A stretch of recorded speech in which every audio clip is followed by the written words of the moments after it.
French زبان کا ایک لفظ ہے ریزون دی ایتھر، انگریزی میں اسے پڑھتے ہیں ریزون دی ایٹرے، کسی چیز کا جواز کیوں ہے؟ پاکستان اپنا جواز کھو رہا ہے اس لیے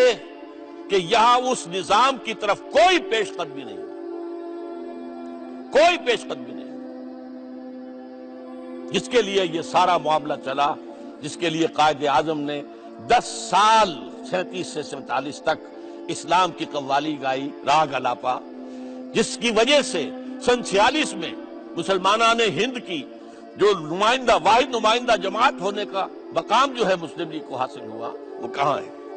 اور اب دوسری جانب ایک اور بات ہو گئی، ایک طرف ہمارا جو مثبت اساس تھی اسلام اور دور خلافت راشدہ کو لانے کا دوبارہ اہتمام،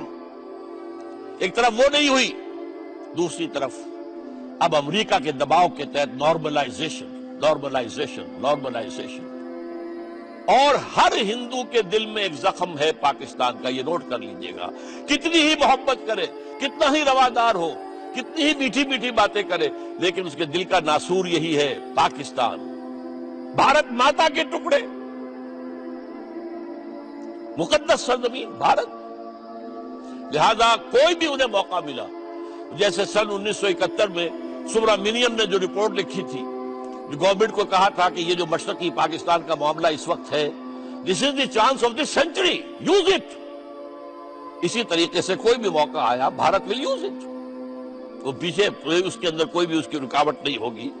بہرحال یہ نارملائزیشن اگر اس کے بعد ہوتی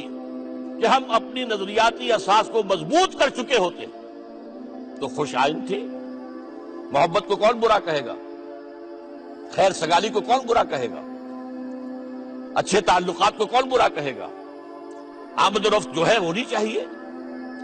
یہ سب کچھ ہے۔ لیکن اگر ہماری مضبوط نظریاتی اساس مضبوط ہوتی تو بلکہ یہ لو آفینسو یا پیس آفینسو ہماری طرف سے جاتا، پھر ہم دائی ہوتے، جہاں بھی اسلام کا نظام قائم ہوگا دنیا میں، وہ دائی بن کر کھڑا ہو جائے گا پوری دنیا کے لیے کہ یہ نظام اختیار کرو، یہ ہمارے باپ کی جاگیر نہیں ہے،